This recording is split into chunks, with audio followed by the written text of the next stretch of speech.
अस्सलाम वालेकुम class, welcome to online classes. तो बच्चों, लास्ट लेक्चर में हमने चैप्टर नंबर 9 स्टार्ट किया था, जो हमारा लास्ट चैप्टर है। पेज नंबर 195 पे ट्रांसफ़र ऑफ हीट का हमने थोड़ा सा इसको इंट्रोड्यूस किया था हमने कि ट्रांसफ़र ऑफ हीट में वो कहता है कि जो हीट ट्रांसफ़र है ये कैसे ट्रांसफ़र होती है। तो वो कहता है कि जब दो डिफरेंट टेम्परेचर वाली बॉडीज़ को आपस में मिलाया जाता है तो जिस बॉडी का टेम्परेचर ज़्यादा होता है वो अपनी एनर्जी जिस बॉडी का टेम्परेचर कम होता है उसको ट्रांसफ़र करना स्टार्ट कर देता है।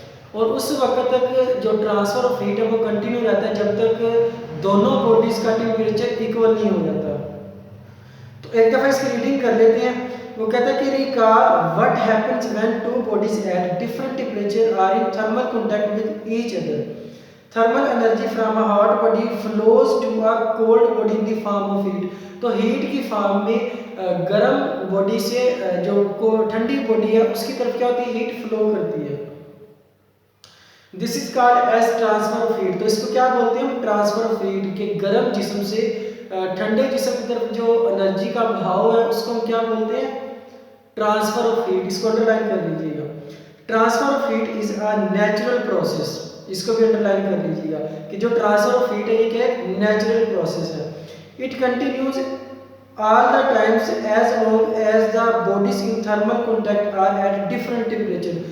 तो वो कहता है कि जब तक दो आपस में मिलने वाली बॉडीज का टेम्परेचर डिफरेंट होगा तब तक जो हीट का ट्रांसफर है वो कंटिन्यू रहेगा।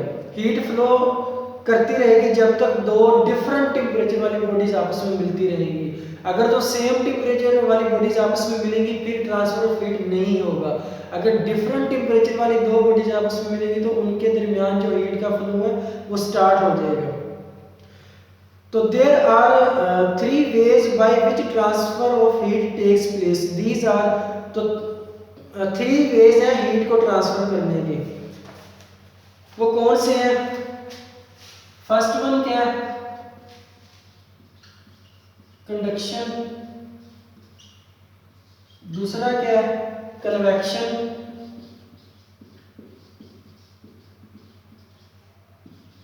तीसरा क्या है, रेडिएशन।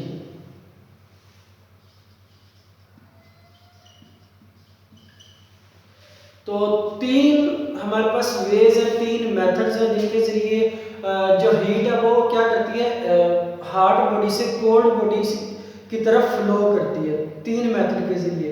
तो सबसे पहले हम कंडक्शन के बारे में पढ़ेंगे।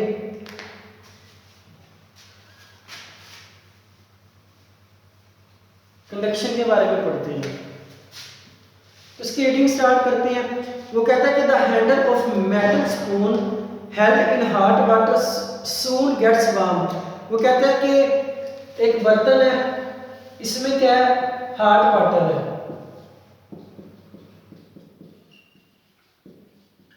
तो कहते हैं जब हम इसमें कोई चम्मच वगैरह इसमें जब डालते हैं तो वो उसका जो हैंडल है चम्मच का वो क्या हो जाता है, वो भी गर्म हो जाती है। एक्चुअली क्या होता है कि ये जो चम्मच है, ये जो स्पून है, इसका टेम्परेचर क्या होता है, लो टेम्परेचर होता है। वाटर क्या है, हॉट वाटर है, इसका टेम्परेचर, वाटर का टेम्परेचर क्या है, ज्यादा है। तो जैसे ही हम स्पून को वाटर में डिप करेंगे तो जो वाटर की हाई एनर्जी है वो स्पून में ट्रांसफर होना स्टार्ट हो जाएगी, क्योंकि वाटर का टेम्परेचर ज्यादा है और स्पून का टेम्परेचर क्या है, लो है। तो वाटर से स्पून के अंदर क्या होगी, हीट ट्रांसफर करना स्टार्ट कर देगी फ्रॉम वाटर टू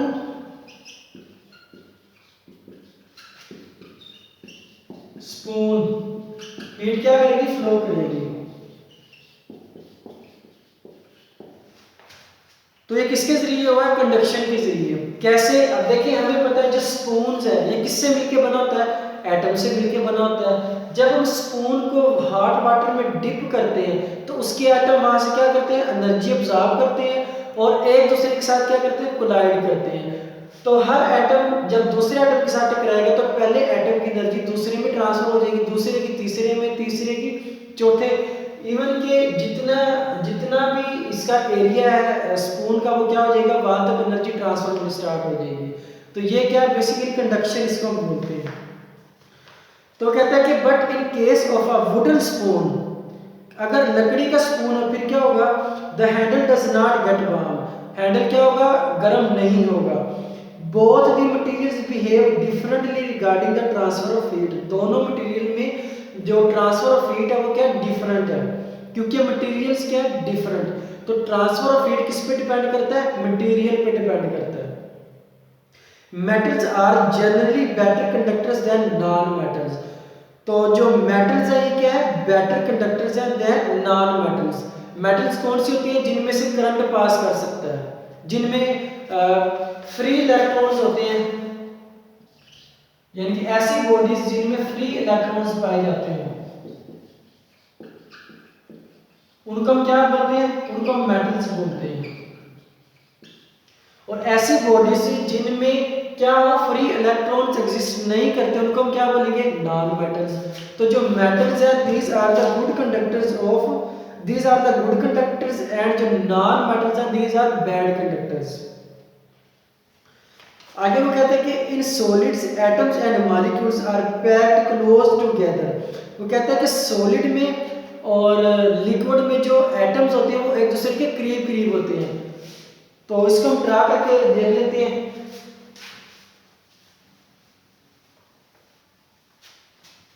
अगर हम सॉलिड के लिए ड्रा करें, सॉलिड में क्या होगा, एटम्स एक दूसरे के बिल्कुल करीब करीब होंगे, ठीक है। और अगर हम वाटर लिक्विड की बात करें,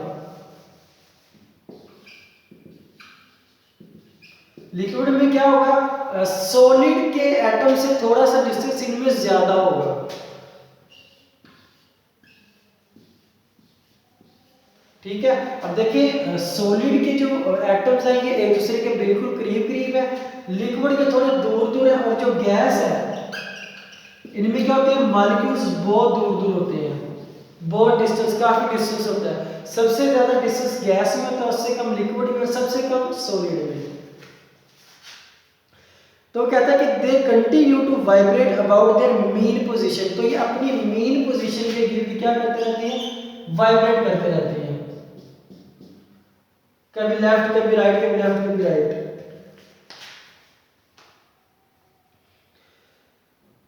what happens when one of its and is heated, तो वो कहता है कि जब एक एंड उसका गर्म होता है तो एक्चुअली क्या होता है, वो कहता है कि the atoms are molecules present at that end begin to vibrate more rapidly. For example हमने स्पून की एग्जांपल देखी थी कि जब हम स्पून को हॉट वाटर में डिप करते हैं तो स्पून का वो पार्ट जो हमने वाटर में डिप किया है उसके एटम्स क्या करेंगे, तेजी के साथ मूव करना स्टार्ट कर देंगे या वाइब्रेट करना स्टार्ट कर देंगे। क्यों, क्योंकि उनकी एनर्जी क्या हो गई है, ज्यादा हो गई है, उन्होंने एनर्जी एब्जॉर्ब कर ली है, एनर्जी एब्जॉर्ब किया तो उनकी एनर्जी क्या हो गई है, ज्यादा हो गई है, तो वो ज्यादा स्पीड से वाइब्रेट करना स्टार्ट कर देते हैं। तो जब ये वाइब्रेट करेंगे आपस में तो एक दूसरे के साथ कोलाइड करना स्टार्ट कर देंगे। तो इसी तरह हर एटम की एनर्जी जो है वो हर एटम पे क्या होगी, ट्रांसफर हो जाएगी जब एक दूसरे के साथ ये कोलाइड करेंगे। They also collide with their neighbouring atoms, ठीक है। हर एटम अपने नेबर के साथ टकराएगा, ये इसके साथ टकराएगा, ये इसके साथ टकराएगा, ये इसके साथ, तो पूरे मटेरियल के ऊपर क्या होगी, एनर्जी ट्रांसफर होगी। जितने एटम्स होंगे हर एटम के पास एनर्जी ट्रांसफर होगी।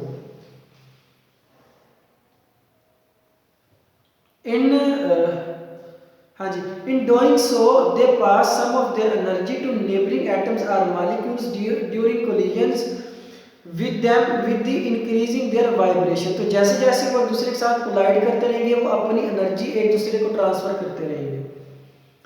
These atoms or molecules in turn pass on a part of the energy to their neighboring particles. In this way, some heat reaches the other parts of the solid. तो वही जो मैंने आपको शुरू में एक simple सा कंसेप्ट दे दिया था कि एक मॉलिक्यूल दूसरे मॉलिक्यूल के साथ टकराता है, जब वो टकराता है तो वो अपनी एनर्जी जिसके साथ टकराता है उसको ट्रांसफर कर देता है। फिर जो मॉलिक्यूल नेक्स्ट के साथ टकराएगा वो अपनी एनर्जी उसको ट्रांसफर कर देगा, यानी कि जो मॉलिक्यूल जिसके साथ टकराएगा वो अपनी एनर्जी वहां पे ट्रांसफर कर देगा। तो इस तरह से पूरे मटेरियल में एनर्जी ट्रांसफर हो जाएगी। This is a slow process and very small transfer of heat takes place from hot to cold parts in solid. ऐसी होता है कि जितना, अब क्या होगा कि अगर वाटर क्या ज्यादा हॉट है तो जो स्पून है ये मतलब कि ज़्यादा पॉसिबल नहीं है कि वो भी उतना ही गर्म होगा, यानी कि जो स्पून का टेम्परेचर है वो वाटर के टेम्परेचर से कम होगा। यह नहीं कि फ़ौरन से सारी हीट फ्लो कर जाएगी, नहीं, बल्कि क्या टाइम कंज्यूमिंग प्रोसेस है और बहुत स्लो प्रोसेस है। तो इसमें बहुत कम अमाउंट जो है वो एनर्जी की वो ट्रांसफ़र होती है वक्त के साथ साथ। How does then heat flow from hot to cold parts in metals so rapidly than non metals.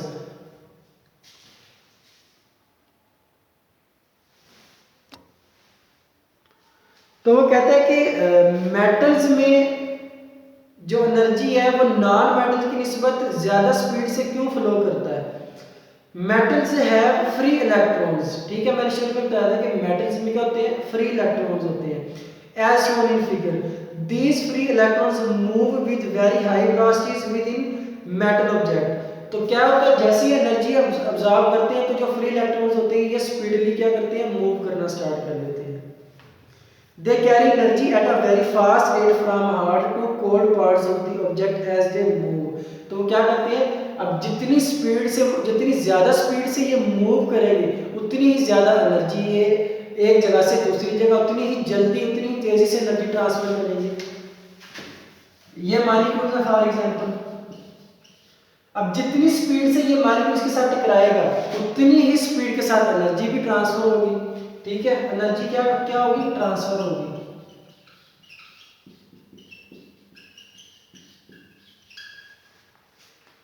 तो जितनी स्पीड से एटम्स मूव करेंगे उतनी स्पीड से एनर्जी ट्रांसफर होगी।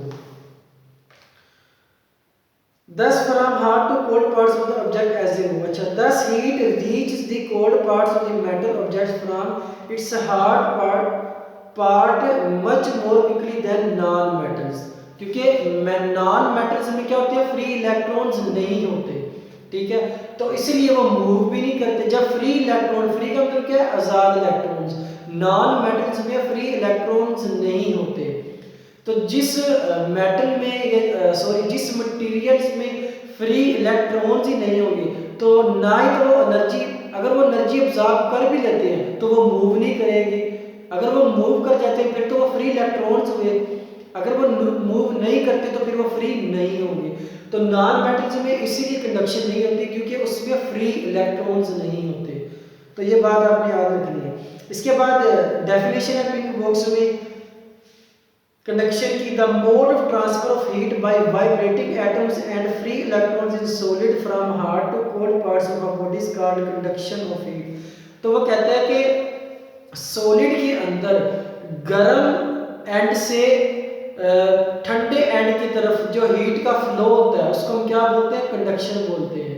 यानी कि हॉट एंड से कोल्ड एंड पे जो हीट का ट्रांसफर होता है सॉलिड के अंदर, इसको हम क्या बोलते हैं, कंडक्शन बोलते हैं। All metals are good conductors of heat, इसको अंडरलाइन कर लीजिएगा। The substances through which heat does not conduct easily are called bad conductors or insulator. तो ऐसे मटेरियल्स जिनके अंदर जो फ्री इलेक्ट्रॉन्स या ऐसे मटेरियल्स जो हीट को कंडक्ट नहीं कर सकते हैं, जिनके अंदर फ्री इलेक्ट्रॉन्स नहीं है, उनको हम क्या बोलते हैं, बैड कंडक्टर्स आर इंसुलेटर्स, ठीक है। फॉर एग्जांपल जो ड्राई वुड होती है या जो फोम होता है, उसके बाद जो मिरर होता है, दीज आर द इंसुलेटर्स। इनके अंदर से क्या होती है, ना हीट फ्लो करती है और ना ही करंट फ्लो करता है। Would, cork, cotton, wool, glass, रबड़, ये सारे क्या है, बैड कंडक्टर्स आर इंसुलेटर। तो ये जो लास्ट वाला पैराग्राफ है इसको सारे को आपने अंडरलाइन करना है, इसमें से काफ़ी एमसीक्यूज बन सकते हैं। तो इंशाल्लाह जो नेक्स्ट टॉपिक है हमारा थर्मल कंडक्टिविटी, वो हम नेक्स्ट लेक्चर में स्टार्ट करेंगे। अल्लाह हाफिज़।